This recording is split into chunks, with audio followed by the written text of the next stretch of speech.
किसी ने बड़े कमाल की बात कही है कि सबको गिला है, हमें बहुत कम मिला है। जरा सोचिए, आपको जितना मिला है उतना कितनों को मिला है। नमस्ते दोस्तों, मेरा नाम है आरजे कार्तिक। एक छोटी सी कहानी महाभारत के समय की। महाराज युधिष्ठिर जो कि बहुत बड़े धर्मात्मा थे, जब युद्ध के बाद वो महाराज बन चुके थे, उनके बारे में दूर दूर तक चर्चा थी कि जो भी जाएगा उसकी मदद जरूर होगी। एक बार एक ब्राह्मण पहुंचे राजमहल में, बड़ी मुश्किलों के बाद उनका नंबर आया। महाराज के सामने गए और जाकर के कहा कि मेरी बेटी की शादी है, थोड़ी आर्थिक सहायता दे दीजिए, आप मदद कर दीजिए। महाराज युधिष्ठिर उस वक्त किसी काम में व्यस्त थे। उन्होंने कहा कि अरे बाद में आना, कल आ जाना, कल आपका काम हो जाएगा, कल आना।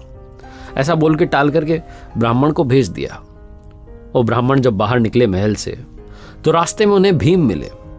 भीम ने देखा कि एक व्यक्ति जो राजमहल में गया था महाराज युधिष्ठिर से मिलने के लिए, उसका चेहरा लटका हुआ है, उदास है। तो पूछा ब्राह्मण देवता से कि अरे क्या हो गया पंडित जी, उदास क्यों दिख रहे हो? तो उन्होंने बताया कि मैं महाराज से मिलने के लिए गया था, मेरी बेटी का विवाह है, पैसों की सहायता चाहिए, लेकिन महाराज ने कहा कि कल आना। भीम ने कहा अरे आप जाओ, चिंता मत करो, आपकी बेटी की शादी धूमधाम से होगी, आप मुझ पर छोड़ दो।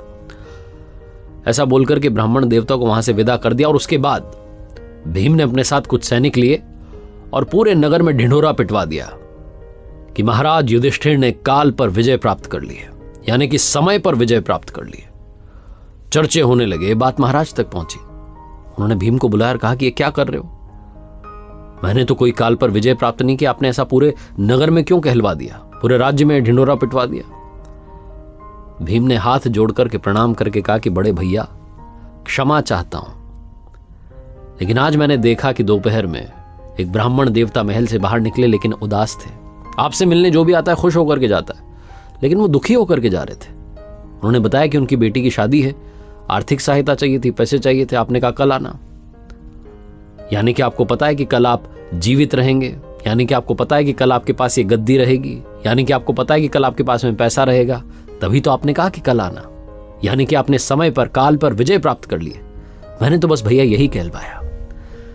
भीम की जो चतुरता थी, जिस तरीके से उन्होंने अपनी बात बड़े भैया को समझाई, महाराज युधिष्ठिर को समझ आ गया। तुरंत ब्राह्मण देवता को उसी दिन बुलाया, मदद की, और उन ब्राह्मण की जो बेटी थी उनकी शादी धूमधाम से हुई। कहानी छोटी सी, लेकिन सार वही है कि जो लोग ये सोचते हैं कि कल कर लेंगे, कल कभी नहीं आता, क्योंकि जब कल आएगा तो फिर आप कहेंगे कि मैंने तो कल का कहा था। इसलिए जो करना है अभी में करना है। जिन लोगों ने गोल्स बनाए होते हैं कि मुझे लाइफ में अचीव करना है, और ये सोच लेते हैं कि अरे कल से शुरू कर दूंगा मेहनत करना, कल से प्रैक्टिस करना शुरू कर दूंगा, कल से जिम जाना शुरू कर दूंगा, कल से एक्सरसाइज करना शुरू कर दूंगा, कल से पढ़ाई करना शुरू कर दूंगा, कल से फोकस करना शुरू कर दूंगा। कल नहीं आएगा, जो है अभी में है, आज में है। एक बार फिर से वही बात जो आपसे अक्सर कहता हूं, कर दिखाओ कुछ ऐसा कि दुनिया करना चाहे आपके जैसा। याद रखिए, हर सोमवार सुबह 9:30 बजे मेरे साथ देखिए एक नई कहानी, और हर शुक्रवार सुबह 9:30 बजे मेरे साथ देखिए लर्निंग सीरीज का एक नया वीडियो।